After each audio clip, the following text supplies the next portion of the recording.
존경하는 국민 여러분, 독립유공자와 유가족 여러분, 해외 동포 여러분, 광복 76주년을 맞은 오늘 마침내 홍범도 장군의 유해가 고국에 도착합니다. 홍범도 장군은 역사적인 봉오동 전투와 청산리 전투를 승리로 이끈 대한독립군 사령관이었으며 뒷날 카자흐스탄 고려인 동포들의 정신적 지주가 되었습니다. 장군의 유해를 봉안하기 위한 우리 정부의 외교적 노력이 결실을 맺게 되어 매우 기쁩니다. 물심양면으로 협력해 주신 토카예프 카자흐스탄 대통령과 고려인 동포들께 깊이 감사드립니다. 강복 직후인 1946년 윤봉길 의사와 이봉창 의사를 시작으로 오늘 홍범도 장군까지 애국지사 144분의 유해가 고향 산천으로 돌아왔습니다. 독립영웅들을 조국으로 모시는 일을 국가와 후대들이 마땅히 해야 할 책무이자 영광으로 여기며 끝까지 최선을 다하겠습니다. 우리 선열들은 어떤 어려움 속에서도 자주 독립의 꿈을 잃지 않았고 어디서든 삶의 터전을 일구며 독립운동을 펼쳤습니다. 그 강인한 의지가 후대에 이어져 지금도 국난 극복에 힘이 되고 있습니다. 선열들과 독립유공자, 유가족들께 깊은 존경과 감사 인사를 드립니다. 국민 여러분, 오늘 기념식이 열리는 문화역 서울 284는 일제강점기 아픔과 눈물의 장소였습니다. 우리 땅에서 생산된 물자들이 수탈되어 이곳에서 실려나갔습니다. 고난의 길을 떠나는 독립기사들과 땅을 잃은 농민들이 이곳에서 조국과 이별했고 꽃다운 젊음을 뒤로하고 전쟁터로 끌려가는 학도병들과 가족들이 이곳에서 눈물을 흘렸습니다. 그러나 광복과 함께 역과 광장은 꿈과 희망의 공간이 되었습니다. 만주와 연해주에서 출발한 기차에는 고향으로 돌아오는 사람들로 가득했습니다.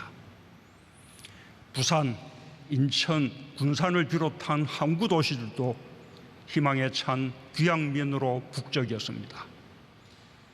광복의 감격과 그날의 희망은 지금도 우리의 미래입니다. 모두가 새로운 나라를 세우자는 꿈으로 가슴이 벅찼습니다.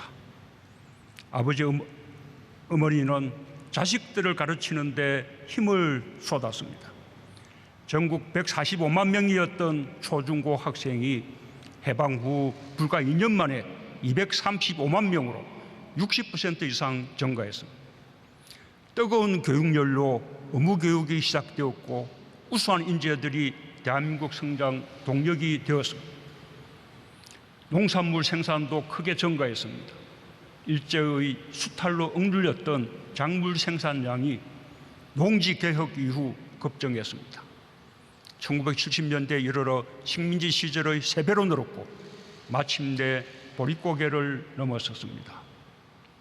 우리도 한번 잘 살아보자는 국민들의 의지는 1960년대 경제개발 5개년 계획부터 경제사회개발계획, 신경제계획과 IT산업 육성, 녹색성장과 창조경제로 이어지며 세계 10대 경제대국으로 올라서는 토대가 되었습니다.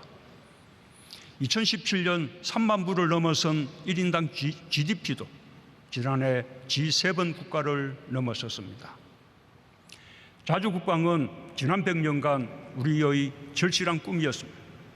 육군은 독립군과 광복군의 정신을 이어받아 세계 최고 수준의 K2 전차, K9 자주포, K21 장갑차를 운용하는 첨단 강군으로 성장했습니다. 일본군이 버리고 간 경비정과 녹선 전함으로 창설한 해군은 이지스함을 포함한 구축함 9척, 잠수함 19척 등 모두 150여 척의 함정을 운용하는 대양 해군이 되었습니다. 1949년 서무대의 경비행기밖에 갖추지 못했던 공군은 세계에서 8번째로 첨단 초음속 전투기 KF-21을 자체 개발하고 강력한 우주공군으로 비상하고 있습니다. 지금 우리는 종합군사력 세계 6위에 오른 군사강국입니다. 4차 산업혁명과 우주시대의 새로운 안보 환경에 대비하며 누구도 넘볼 수 없는 방위력을 이루어가고 있습니다. 백범 김구 선생은 높은 문화의 힘을 가진 나라를 꿈꿨습니다. 오늘 우리 문화예술은 세계를 무대로 그 소망을 이뤄내고 있습니다. BTS는 신곡을 이어가며 빌보드 순위 1위를 지키는 최초의 기록을 세우고 있습니다. 영화 기생충은 칸 영화제와 아카데미를 석권했고 윤여정 배우는 아카데미 여우 조연상을 수상했습니다. K-팝과 영화뿐 아니라 게임, 드라마, 웹툰, 애니메이션을 비롯한 다양한 분야의 콘텐츠가 전 세계에서 사랑받으며 지난해 수출액이 사상 처음 100억 불을 돌파했습니다. 우리 문화예술의 높은 역량은 현대적이고 대중적인 분야에 그치지 않습니다. 클래식 음악과 발레 같은 전통 문화 예술 분야에서도 우리 문화예술인들의 성취는 탁월합니다. 전통과 현대를 조화롭게 수용한 우리 문화예술인들이 창의성과 열정으로 이룬 것입니다. 문화예술을 사랑하는 우리 민족의 저력입니다. 국민 여러분, 우리는 언제나 새로운 꿈을 꾸었습니다. 꿈을 잃지 않았기에 여기까지 왔습니다. 독립과 자유, 인간다운 삶을 향한 꿈이 해방을 가져왔습니다. 지난 6월 유엔 무역개발회의는 만장일치로 개발도상국 중 최초로 우리나라를 선진국으로 격상했습니다. 이제 선진국이 된 우리는 다시 꿈꿉니다. 평화롭고 품격 있는 선진국이 되고 싶은 꿈입니다. 국제사회에서 제 몫을 다하는 나라가 되고자 하는 꿈입니다. 우리는 누구도 가보지 못한 길을 열어왔습니다. 식민지와 제3세계 국가에서 시작해 개발도상국의 새로운 성공 모델을 만들어냈습니다. 우리의 성장 경험을 개도국들과 공유할 수 있다는 것이 우리만이 가진 가장 큰 강점이 되었습니다. 코로나의 거센 도전에 맞서며 우리 국민이 가진 높은 공동체 의식의 힘을 보여주었고 인류가 위기를 극복하는 모범이 되었습니다. 우리에게는 선조들에게서 물려받은 강인한 상생과 협력의 힘이 있습니다. 식민 지배의 굴욕과 차별, 폭력과 착취를 겪었어도 우리 선조들은 해방 공간에서 일본인들에 대한 복수 대신 포용을 선택했습니다. 우리는 언제나 꿈을 이루기 위해 마음을 모았습니다. 위기 앞에서는 더욱 뭉쳤습니다. 서로에게 힘이 되며 숱한 위기를 기회로 반전시켰습니다. 상생협력의 힘이 있기에 우리는 새로운 꿈을 향해 나아가며 포스트 코로나 시대를 선도하게 될 것입니다. 촛불혁명으로 국민 모두가 함께 꾼 꿈은 나라다운 나라, 함께 잘 사는 나라였습니다. 우리는 주 52시간제와 최저임금 인상, ILO 핵심 협약 비준으로 노동기본권을 확대하고 있습니다. 고용보험 확대와 기초연금 인상, 건강보험 보장성 강화와 치매국가 책임제로 우리 사회의 포용성을 높이고 있습니다. 코로나 위기 역시 어느 선진국보다 안정적으로 극복하고 있습니다. 델타 변이 확산으로 인한 4차 유행도 반드시 이겨낼 것입니다. 백신 접종도 목표에 다가가고 있습니다. 10월이면 전 국민의 70%가 2차 접종까지 완료할 것이며 목표 접종률을 더욱 높일 것입니다. 우리는 함께 회복하고 함께 도약할 것입니다. 코로나로 인한 소상공인의 피해를 두텁게 보상하고 양질의 일자리 창출과 취약계층의 고용 기회를 늘리는 데 있는 힘을 다하겠습니다. 저소득층 생계 지원을 확대하여 격차를 줄이는 포용적 회복을 이루겠습니다. 세계 질서가 새롭게 형성되고 있습니다. 대한민국은 역사의 중요한 분기점에 서서 선도국가로 나아갈 기회를 맞고 있습니다. 선도형 경제는 창의적인 아이디어를 핵심 경쟁력으로 삼는 경제이며 사람을 중심으로 성장하는 경제입니다. 지난해까지 유니콘 기업이 15개로 늘었고 올해 상반기 벤처 투자가 역대 최대 실적을 기록하는 등 제2벤처 붐이 확산되고 있습니다. 조선 수주 세계 1위, 자동차 세계 5강, 메모리 반도체에 이어 시스템 반도체와 배터리 바이오에서도 선전하며 역대 최대 수출 기록을 새롭게 쓰고 있습니다. 정부는 경제의 혁신과 상생과 포용의 가치를 심어 더욱 강하게 만들 것입니다. 2025년까지 총 220조 원을 투자하는 한국판 뉴딜은 사람 중심의 혁신적 포용국가를 향한 로드맵이자 새로운 도약을 이룰 국가발전 전략입니다. 정부는 한국판 뉴딜의 디지털 뉴딜, 그린 뉴딜과 함께 휴먼 뉴딜을 또 하나의 축으로 세웠습니다. 전국민 고용보험, 생계급여 부양 의무자 기준 전면 폐지 등 사회 안전망을 더 촘촘히 구축하고 사람에 대한 투자로 디지털과 그린 전환을 이끌겠습니다. 소프트웨어와 인공지능을 비롯한 미래 인력 양성을 통해 청년들에게 좋은 일자리를 제공할 것입니다. 디지털과 그린 전환의 과정에서 뒤처지는 국민이 없도록 공정한 전환에도 힘쓰겠습니다. 우리 정부가 추구해온 국가 균형 발전의 꿈은 지역 균형 뉴딜을 통해 이루어질 것입니다. 지방재정 분권을 더욱 강화하고 동남권 메가시티 같은 초강력 협력 모델의 성공과 확산을 통해 수도권 집중 추세를 반전시켜야 합니다.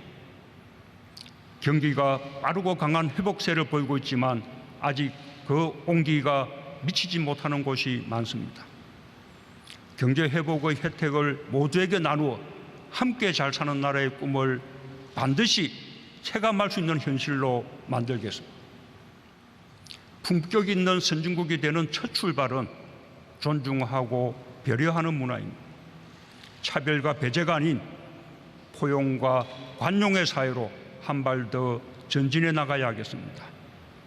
사회적 약자를 배려하고 서로의 처지와 생각의 다름을 인정하고 존중할 때 우리 사회는 품격 있는 나라, 존경받는 선진국으로 나아갈 수 있을 것입니다. 존경하는 국민 여러분, 우리는 선진국으로 도약하는 과정에서 국경을 넘어 상생과 협력을 실천해 왔습니다. 개방과 통상국가의 길을 걸으며 7대 수출 대국으로 성장했고 세계 경제 발전에 기여했습니다. 우리 정부 들어서도 RCEP을 비롯해 인도네시아, 캄보디아, 이스라엘과 FTA를 타결하며 협력의 폭을 넓혔습니다. 세계가 함께 대응하지 않으면 코로나를 이길 수 없고 기후위기를 극복할 수 없습니다. 대한민국은 선진국과 개도국의 상생협력을 이끄는 가교국가 역할을 해나갈 것입니다. 대한민국이 G7 정상회의에 2년 연속 초청된 것은 새로운 세계 질서의 태동을 의미합니다. 개방과 협력으로 키운 우리의 역량을 바탕으로 코로나 위기 극복과 함께 코로나 이후 세계 경제 재건과 평화 질서에 적극 이바지할 것입니다. 특히 개도국에서 선진국으로 발전한 우리의 성장 경험과 한류 문화, K 방역을 통해 쌓은 소프트파워를 토대로 새로운 시대의 가치와 질서 형성에 앞장설 것입니다. 첫째, 백신 허브 국가로 도약하겠습니다. 우리는 세계 2위의 바이오 의약품 생산 능력, 한미 백신 파트너십 등에 기반해 인류 공동의 감염병 위기 극복에 앞장설 것입니다. 지난 5일 출범한 글로벌 백신 허브 추진위원회가 중심이 되어 백신 원부자재 개발부터 수급까지 집중 지원하겠습니다. 내년 상반기까지 국산 1호 백신을 상용화하는 데 정부가 기업과 함께 하겠습니다.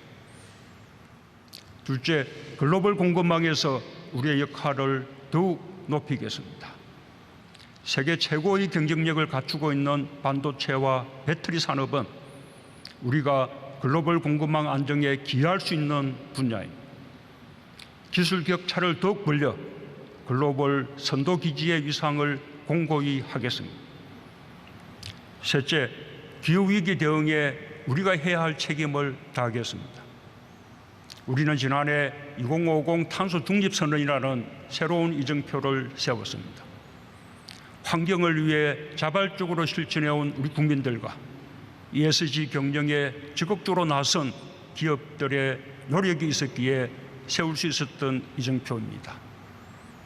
정부는 지난 5일 발표한 2050 탄소 중립 시나리오를 토대로 국민 여론을 폭넓게 수렴하고 올해 안에 실현 가능한 2030년 감축 목표를 공약하여 국제사회의 일원으로서 책임을 다할 것입니다.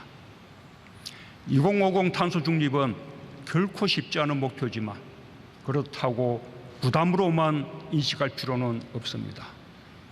탄소 중립을 위한 전 세계적인 사회경제적 대전환은 지금까지 유례가 없었던 새로운 혁신을 일으키고 많은 일자리를 만들어낼 것입니다. 우리가 선도국가로 도약할 수 있는 절호의 기회이기도 합니다. 정부는 친환경차와 배터리, 수소경제를 미래성장 동력으로 키워왔고 석탄 발전을 줄이면서 태양광, 해상풍력과 같은 신재생 에너지를 확충하고 있습니다. 우리가 앞서가고 있는 분야를 중심으로 선도적으로 저탄소 경제 전환을 추진해 갈 것입니다. 국제적인 연대와 협력의 폭도 넓혀가겠습니다. 특히 석탄 화력 발전 의존도가 큰 개발도상국들의 에너지 전환을 돕고 우리의 거린 유질 경험과 녹색 기술을 공유하겠습니다. 존경하는 국민 여러분, 해방 다음 날인 1945년 8월 16일 민족의 지도자 안재홍 선생은 3천만 동포에게 드리는 방송 연설을 했습니다. 조선건국준비위원회 부위원장이었던 선생은 패전한 일본과 해방된 한국이 동등하고 호혜적인 관계로 나아가자고 제안했습니다. 식민지 민족의 피해의식을 뛰어넘는 참으로 담대하고 포용적인 역사의식이 아닐 수 없습니다. 해방으로 민족의식이 최고로 고양된 때였지만 우리는 폐쇄적이거나 적대적인 민족주의로 흐르지 않았습니다. 아시아를 넘어 세계 평화와 인류의 행복을 추구하는 것은 3.1 독립운동의 정신입니다. 대한민국 임시정부와 해방된 국민들이 실천해온 위대한 건국의 정신입니다. 대한민국은 한결같이 그 정신을 지켜왔습니다. 한일 양국은 국교 정상화 이후 오랫동안 민주주의와 시장경제라는 공통의 가치를 기반으로 분업과 협력을 통한 경제성장을 함께 이룰 수 있었습니다. 앞으로도 양국이 함께 가야 할 방향입니다. 우리 정부는 양국 현안은 물론 코로나와 기후위기 등 세계가 직면한 위협에 공동 대응하기 위한 대화의 문을 항상 열어두고 있습니다. 바로잡아야 할 역사 문제에 대해서는 국제사회의 보편적인 가치와 기준에 맞는 행동과 실천으로 해결해 나갈 것입니다. 한일 양국이 지혜를 모아 어려움을 함께 극복해 나가며 이웃나라다운 협력의 모범을 보여주게 되길 기대합니다. 올해는 남북이 유엔에 동시 가입한 지 30년이 되는 해입니다. 그 1년 전인 1990년 동독과 서독은 45년의 분단을 끝내고 통일을 이뤘습니다. 동독과 서독은 신의와 선의를 주고받으며 신뢰를 쌓았고 보편주의, 다원주의, 공정공정을 추구하는 독일 모델을 만들었습니다. 또한 과거에 대한 진정성 있는 반성으로 통일에 대한 주변국들의 우려를 극복하며 세계의 보편적 가치와 기준을 이끌어가는 EU의 선도국이 되었습니다. 우리에게 분단은 성장과 번영의 가장 큰 걸림돌인 동시에 항구적 평화를 가로막는 강고한 장벽입니다. 우리도 이 장벽을 걷어낼 수 있습니다. 비록 통일에는 더 많은 시간이 걸릴지라도 남북이 공존하며 한반도 비핵화와 항구적 평화를 통해 동북아시아 전체의 번영에 기여하는 한반도 모델을 만들어낼 수 있습니다.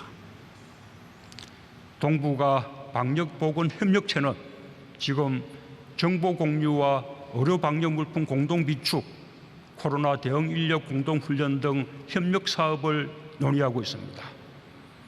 코로나의 위협이 결코 일시적이지 않다는 것이 분명해진 지금 그 중요성은 더욱 커졌다고 할 수 있습니다. 협력을 확대해 나가면서 동아시아 생명 공동체의 일원인 북한도 함께 참여할 수 있도록 노력하겠습니다. 한반도의 평화를 공고하게 제도화하는 것이야말로 남과 북 모두에게 큰 이익이 됩니다. 특히 대한민국이 이른바 코리아 디스카운트를 떨쳐내고 사실상의 섬나라에서 벗어나 대륙으로 연결될 때 누릴 수 있는 이익은 막대합니다. 우리가 지치지 않고 끊임없이 한반도 평화를 꿈꾼다면 우리의 상상력은 한반도를 넘어 유라시아를 넘나들 것입니다. 화해와 협력의 노력을 그치지 않는다면 강고한 장벽은 마침내 허물어지고 우리가 상상하는 이상의 새로운 희망과 번영이 시작될 것입니다. 존경하는 국민 여러분, 독립유공자와 유가족 여러분, 해외 동포 여러분, 우리는 식민지와 전쟁의 폐허 속에서도 더 나은 미래를 향한 열정과 꿈을 간직했습니다. 보란 듯이 발전한 나라, 나와 이웃이 함께 잘 사는 나라, 분단을 극복하고 평화를 지향하는 나라를 향해 걸어왔습니다. 외국에 나가게 되면 누구나 느끼게 되지만 우리는 우리 스스로 생각하는 것보다 훨씬 높은 평가를 받고 있습니다. 국제사회는 경제와 방역, 민주주의와 문화예술을 비롯한 많은 분야에서 대한민국에서 보여주는 역량과 성취에 놀라워하고 있습니다. 우리는 지난날의 대한민국이 아닙니다. 우리 스스로 자부심을 가지고 새로운 꿈을 꿀 차례입니다. 그 꿈을 향해 국민 모두가 함께 나아가길 바랍니다. 자유와 평화를 향한 강인한 의지와 공동체를 위한 헌신, 연대와 협력의 위대한 유산을 물려주신 선열들께 마음을 다해 존경을 바칩니다. 감사합니다.